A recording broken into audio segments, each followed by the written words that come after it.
প্রতিদিনের মতো আজ আমি আবারও নিয়ে চলে এসেছি কতগুলো কিচেন ট্রিক্স।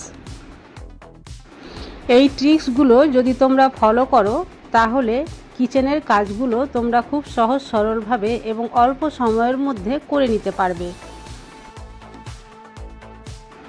আজকের ট্রিক্সগুলো যদি তোমাদের ভালো লাগে তাহলে চ্যানেলটি সাবস্ক্রাইব করে অবশ্যই পাশে থাকো, আর ভিডিওটি প্রথম থেকে শেষ পর্যন্ত দেখো। যদি ভালো লাগে তাহলে একটা লাইক অবশ্যই করে দিও।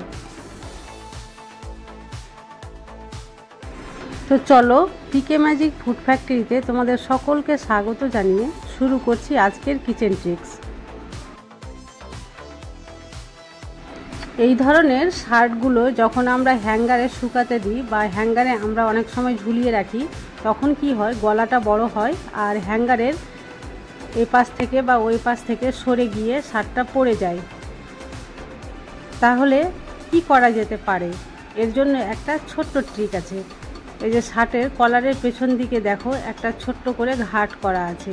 এটা কিন্তু বেশিরভাগ শার্টে বা টি শার্টে বা যে কোনো ড্রেসেই থাকে। এই হ্যাঙ্গারটাকে এর মধ্যে দিয়ে আমি পার করে দেব, আর এটার মধ্যে দিয়ে পার করে দিলেই কিন্তু আর গলাটা হ্যাঙ্গার থেকে পড়ে যাবে না। সে আমি যেভাবেই রাখি না কেন, শার্টটা এভাবে আটকে থেকে যাবে। এই ট্রিকটা ছোট্ট হলেও খুবই উপকারী।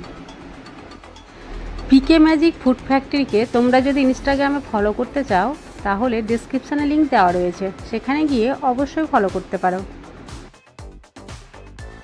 চলে আসছি পরবর্তী ট্রিকে। হাতের আঙ্গুলে যদি এইভাবে আংটি ফেঁসে যায়, বের না হয়, তাহলে কি করণীয়?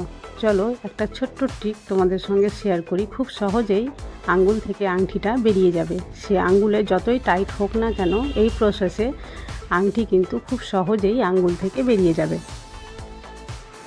একটা সুতো নিয়ে নিয়েছি। সুতোটা একটু শক্ত দেখেই নিতে হবে আর একটু বড় নিতে হবে। আর একটা সেফটি পিনের সাহায্যে সুতোটাকে আমি এই আংটির ভেতর দিয়ে আমি পার করে দিলাম।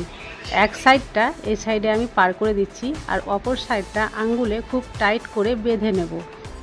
ল্যাপটাতে ল্যাপটাতে গিয়ে লাস্ট মুহূর্তে আমি একটা হালকা করে গিট দিয়ে নেব যাতে না খুলে যায়। এখানে একটা গিট আমি দিয়ে দিলাম, আর উল্টো দিকে যেটা আংটির ভিতর দিয়ে পার করেছিলাম সেই সুতোটাকে আমি হাত দিয়ে এবার উল্টো সাইডে টেনে টেনে আমি নিয়ে আসব।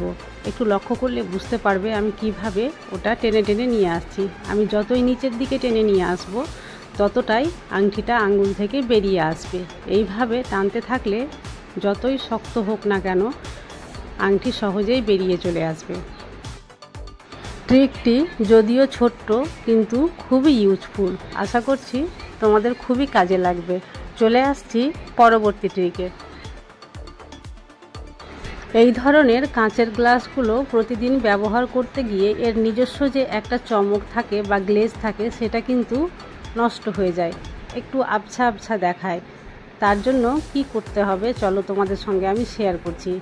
আজকের প্রসেসটা তোমরা ফলো করলে সেই গ্লাসটা আগের মতো আবার চকচকে হয়ে যাবে।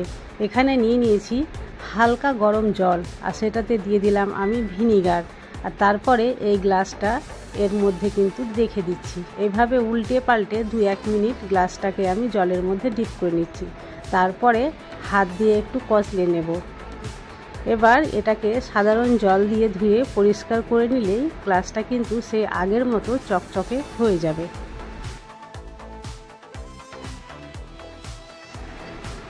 গ্লাস দুটোকে এবার সাধারণ জল দিয়ে ধুয়ে নিয়ে আমি তোমাদের মুছে দেখাচ্ছি।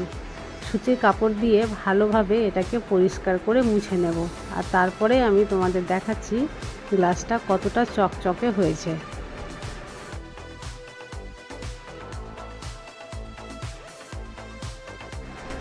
এতক্ষণে তোমরা দেখে বুঝেই গেছো গ্লাসটা আগের তুলনায় কতটা চকচকে হয়ে গেছে। আশা করছি এই ট্রিকটিও তোমাদের খুব ভালো লেগেছে। চলে আসছি পরবর্তী ট্রিকে। এই ধরনের মিষ্টি জাতীয় খাবারগুলো আমরা বাজার থেকে কিনে নিয়ে আসি, আর নিয়ে এসে হয়তো দেখা যায় যে এই গরমের দিনে লোডশেডিংয়ে ফ্রিজ হয়তো বন্ধ হয়ে গেছে, আর ফ্রিজেও হয়তো রাখা যাবে না। তো বাইরে রাখলে এই গরমে এটা টক হয়ে যেতে পারে, বা বাইরে রাখলে পিঁপড়েও লেগে যেতে পারে। তো আজকে একই প্রসেসে এটাকে রাখলে টকও হবে না আর পিঁপড়েও এর ধারে কাছে আসতে পারবে না। চলো সেই ট্রিকটা আমি তোমাদের সঙ্গে শেয়ার করছি। এখানে একটি পাত্রে আমি নিয়ে নিয়েছি ঠান্ডা জল, আর এই জলটা এইভাবে আমি রেখে দিলাম, আর এর উপরে আমি মিষ্টি জাতীয় যে জিনিসটা ছিল সেটা এর উপরে আমি খাবারটা রেখে দিলাম।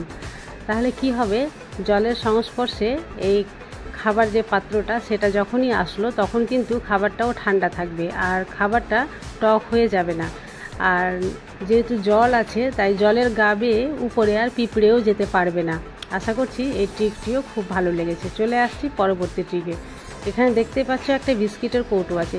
বিস্কিট যাতে নরম না হয় তার জন্য আমরা বিস্কিটের কৌটোতে চিনি দিয়ে থাকি, কিন্তু যদি বিস্কিট নরম হয়ে যায় তাহলে সেই বিস্কিটগুলো কি করে আমরা আগের মতো আবার শক্ত করব, সেই ট্রিকটাই আমি তোমাদের সঙ্গে শেয়ার করব। বিস্কিট যদি একেবারে নরম হয়ে যায় তাহলে কোনো রকম তাওয়াতে গরম করার ঝামেলা ছাড়াই বিস্কিট কিন্তু খুব সহজেই শক্ত করা যায়। এইভাবে মুড়ির যে কৌটো থাকে, মুড়ির কৌটোতে নরম বিস্কিটকে রেখে দিতে হবে আর তার মুখটা বন্ধ করে রেখে দিতে হবে প্রায় 5 থেকে 6 ঘন্টা। তারপরে যদি খোলা যায় দেখতে পাবে একেবারে সম্পূর্ণ বিস্কিট আগের মতো হয়ে গেছে, একেবারে করকরে। আশা করছি এই ট্রিকটিও তোমাদের খুব ভালো লাগবে, একবার অ্যাপ্লাই করে দেখতে পারো। আর কেমন লাগবে আজ তাহলে এই পর্যন্তই। কাল আবার দেখা হবে অন্য কোনো নতুন ভিডিওতে। ততক্ষণ পর্যন্ত তোমরা সবাই সুস্থ থাকো, ভালো থাকো।